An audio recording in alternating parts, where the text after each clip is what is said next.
kesempatan ini saya akan menjelaskan tentang diversitas adalah keniscayaan. Perbedaan adalah keniscayaan, bahwa masing-masing individu kita dilahirkan berbeda satu sama lain, dan begitulah Tuhan Allah Subhanahu wa Ta'ala telah menciptakan kita. Kita telah dilahirkan secara unik dan spesial oleh Allah Subhanahu wa Ta'ala.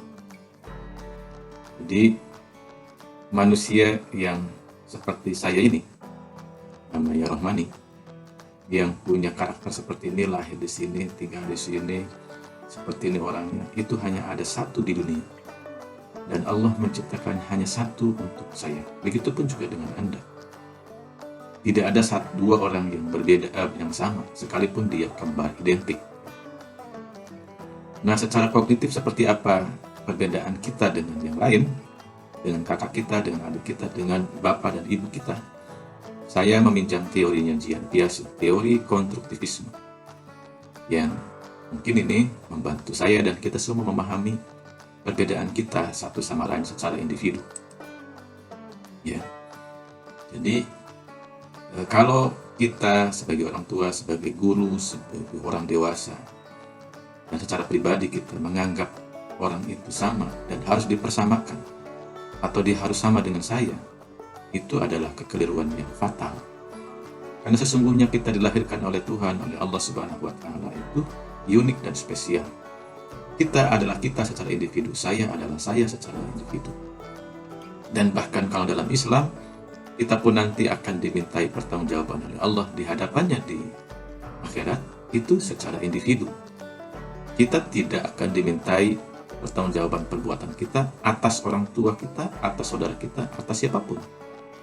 Kita akan dimintai pertanggungjawaban atas kita secara individu, dan kita akan bertanggung jawab secara individu. Baik, kembali kepada teori konstruktivismenya Jean Piaget. Jean Piaget menjelaskan bahwa kira-kira sederhananya begini. Saya ingin menyajikannya dengan sederhana, secara filosofis kita memahami teori ini. Harapannya begitu. Jadi, kalau misalnya anak kecil yang baru melihat dunia, melihat dengan matanya, dengan pendengarannya, itu setiap yang ditangkap oleh telinga dan matanya, pendengaran dan penglihatannya, itu dalam otaknya, dalam kognisinya, itu akan tercipta skema. Misalnya yang dia lihat pertama sekali, ibunya. Maka terciptalah skema dalam kognisinya, dalam otaknya, dalam pengetahuan. Oh, ada orang seperti ini. Oh, orangnya lembut. Oh, dia ada 2 titik yang kemudian dia ternyata menyebutnya ketika dewasa. Oh, itu mata. Oh, ini hidung. Oh, ini mulut. Oh, dia ada suara yang bisa saya dengar. Itu skema ada suara, dia ada matanya, ada hidungnya, ada skema. Oh, dia lembut, dia ketika lembut ada skema, menjadi skema. Oh, dia ketika saya menangis, dia akan menghampiri saya dengan lembut, ada jadi skema. Saya akan digendong, jadi skema. Saya akan diberi makan, jadi skema. Ketika lapar saya diberi makan, jadi skema. Ketika saya pipis misalnya, saya akan diganti dengan popok, jadi skema. Terus skema-skema itu, kumpulan skema namanya skemata. Terus begitu, tidak berhenti. Yang berhentinya ketika dia istirahat, dia tidur, kita tertidur, istirahat. Berhentilah proses kognisi skemata itu dalam otak kita. Nah, skema-skema itu kemudian oleh otak kita diolah secara sendiri, secara individu. Kita asimilasikan, kita hubungkan satu dengan yang lain. Oh, dia ini orang yang setiap saya menangis dia akan datang. Setiap saya lapar dia akan menyusui saya. Setiap saya ini akan merawat saya, memberikan kenyamanan.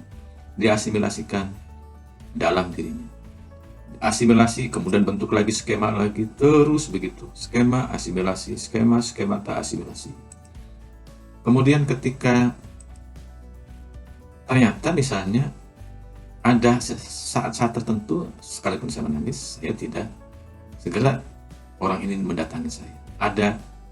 Ada akomodasi, ada dihubungkan, ada informasi yang kemarin datang, kemudian masuk ke dalam pendengarannya, ke dalam penglihatannya, kemudian diolah oleh kita, ya, oleh kognisi kita, kemudian diakomodasi, dihubungkan, ada yang ditunda, ada yang dihapus, ada yang dipupus, ada yang disintesakan, ada yang dianalisa, diurai, terus begitu menjadi balik lagi ke asimilasi, balik lagi ke skemata, asimilasi, akomodasi, terus begitu. Setiap informasi yang masuk ke dalam otak. Misalnya anak itu juga di samping melihat ibunya, ada begitu dewasa lihat kucing misalnya. Lihat kucing, oh ada benda lain ini yang bisa bergerak, kakinya 4, berbeda dengan kemarin. Ya, ibunya, oh mungkin juga tadi ada bapaknya, oh ini ada kakaknya misalnya. Oh ada lagi ini, diasimilasikan, diakomodasikan. Kemudian dia melihat kucing, oh ini beda ya. Ini kakinya 4, bisa lompat. Ketika dewasa, bunyinya meong, ya. Ada skema, ada skemata, ada asimilasi, kode akomodasi. Kemudian begitu dia halus, oh kulitnya berbulu, dia berbeda dengan ibunya, berbeda dengan kakaknya, berbeda dengan bapaknya. Dia berbulu, bunyinya meong begitu. Nah begitu dia halus, dia manja-manja, dia guling-guling tuh kucing. Nah ketika dipegang buntutnya, oh dia mau nyakar, bahkan mengeluarkan giginya dari mulut. Dia seperti marah. Oh, bahkan mungkin dapat ini dari ibunya, jangan dekat-dekat sama kucing nanti nyakar.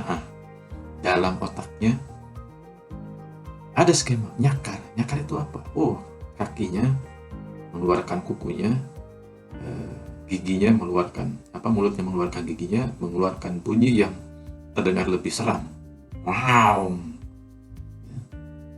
Nah, misalnya begitu. Terbentuklah dalam otaknya equilibrium, proses keseimbangan, skema, asimilasi, akomodasi, equilibrium, keseimbangan. Oh, berarti kucing ini jangan dipegang buntutnya. Coba mungkin kata ibunya, jangan pegang buntutnya kalau bawa, nanti dia nyakar. Pegang punuknya. Nih begini caranya. Kan kata ibunya memberikan informasi, ngasih tahu, memberikan instruksi, maka dia praktekkan. Oh ternyata kucing ini kalau diangkat punuknya dia nggak apa-apa. Kalau dia dielus dia manja-manja, tapi kalau dipegang ekornya, wah dia kayak mana, dia nggak suka. Gitu. Suatu saat dia ketemu kucing lain, kucing tetangganya. Oh ini mirip dengan yang di rumah, tapi ini warnanya hitam, yang di rumah warnanya merah muda. Yang ini lebih besar. Begitu ketemu dengan kucing tetangganya, kucing yang di rumah itu, dia berteman. Oh jangan-jangan dia saudaranya, mungkin temannya, mungkin anaknya, kan begitu. Ada proses equilibrium. Ternyata kucing yang hitam ini lebih besar dan dia manja-manja juga. Tapi saya nggak suka karena ibu saya ngasih tahu jangan dekat dengan kucing yang itu galak. Akhirnya saya menahan diri terhadap kucing dari tangga yang hitam itu. Nah dia kata ibu saya galak. Informasi yang masuk dari manapun, dari ibu kita, dari bapak kita, dari kakak kita soal kucing, itu ada skema asimilasi, akomodasi, ada equilibrium dalam kognisi di otak kita. Maka kita melakukan proses keseimbangan. Saya bisa bersahabat dengan kucing yang kecil di rumah saya yang warnanya merah muda, tapi saya tidak bersahabat dengan kucing dari tetangga saya yang warnanya hitam yang dia lebih besar. Satu saat mungkin ternyata kucing yang di rumah itu mencuri ikan di dapur. Marah saya. Wah, kucing ini ternyata dia suka nyuri ikan. Maka saya nggak suka mulai hari ini. Nah, ada proses equilibrium. Makanya ada orang yang meresponnya mungkin, mungkin ibu saya juga nggak suka gitu. Udah, jangan suka melihara kucing. Jauh-jauh ke kucing usir tuh, bawa keluar. Nah, jadilah kemudian di otak saya juga tidak bersahabat dengan kucing. Kalau ngasih makan jangan di rumah, ngasih makan di luar. Kucing kebiasaan, nanti lama-lama juga dia mencuri ikan kita. Dari kakak kita, dari bapak kita, mungkin ibu kita. Akhirnya saya juga di otak saya terbentuklah. Saya kalau ngasih makan kucing di luar, tidak di dalam. Jangan sekali-kali makanan kita terbuka, ada ikan, maka dia akan diambil oleh kucing. Nah, proses skema asimilasi, akomodasi, dan equilibrium tentang kucing di kognisi otak kita terbentuk. Dan masing-masing kita itu akan merespon ya, dan mengkonstruksi kucing di otak kita masing-masing itu secara berbeda. Kakak kita, ibu kita, bapak kita, saya, kita itu masing-masing akan berbeda. Karena kita berinteraksi dengan kucing juga tidak sama. Waktunya, momennya berbeda-beda. Sehingga kita bisa dapati ada orang yang bisa bersahabat dengan kucing, sayang dengan kucing, ada yang biasa-biasa saja, ada yang benci dengan kucing, bahkan ada yang trauma dengan kucing. Ya. Nah, ini ya biasa aja. Ya begini orang. Ya. Dan proses tadi, skema asimilasi, akomodasi, equilibrium kita dengan kucing, itu tidak pernah berhenti. Sampai kapan? Sampai akhir hidup kita. Jadi nanti ketemu kucing, masuk lagi skema kita di otak. Ya. Nah, termasuk dengan benda, dengan peristiwa, dengan apapun di luar kita, otak kognisi kita akan mengkonstruksinya secara pribadi, secara spesial, secara sendiri, secara individu.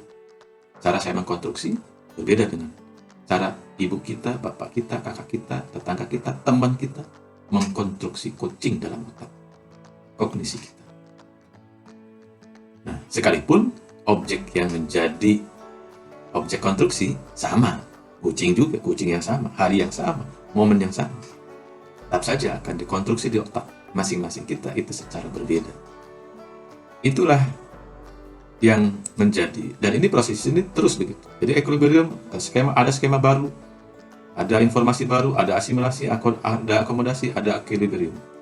Sehingga kalau sikap orang dulu kemudian berubah dengan sekarang, ya biasa aja, karena mungkin ada skema baru, ada informasi baru, ada proses asimilasi, ada akomodasi baru yang masuk ke dalam otak kognisinya, sehingga kemudian sikapnya sekarang berubah dengan hari kemarin. Itu bisa jadi. Nah, anak dewasa dengan anak-anak, orang dewasa dengan anak-anak itu berbeda. Anak-anak tentunya skema asimilasi, akomodasi, dan equilibriumnya itu lebih sederhana dibandingkan dengan orang dewasa. Semakin dewasa, semakin rumit.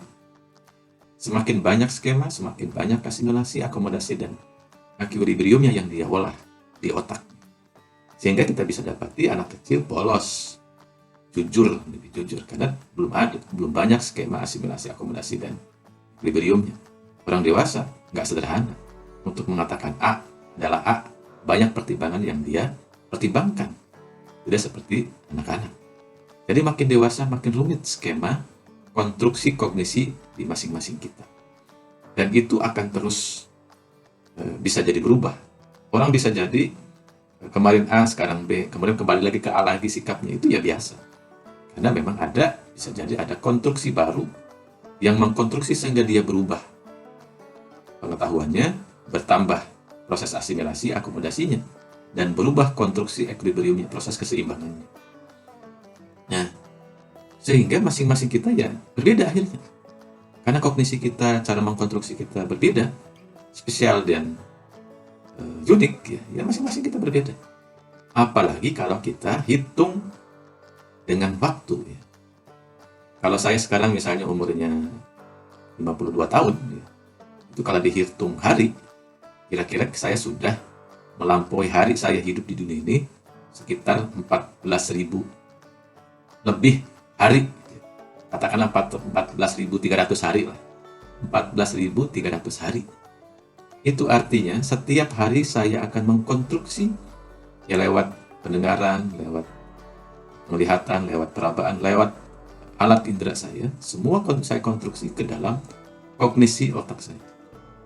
Terus begitu, setiap hari, padahal tidak ada hari yang sama. Setiap hari itu berbeda. Setiap hari itu, hari ini saya tidak sama dengan hari esok saya. Hari ini saya tidak sama dengan hari kemarin saya. Sekalipun ya terlihat seperti sama, misalnya sama-sama hari Senin, sama-sama hari Selasa, sama-sama hari Rabu, sama-sama hari Jumat, sama-sama hari Minggu misalnya. Tapi sebetulnya hari Senin saya hari ini berbeda dengan hari Senin saya minggu yang lalu. Tidak ada hari yang berulang, karena saya tidak pernah berbuat yang sama setiap harinya. Ya. Dan sekali lagi, kita akan istirahat mengkonstruksi setiap hari itu ketika saya tidur. Begitu bangun, jalan lagi tuh proses konstruksi kognisi saya.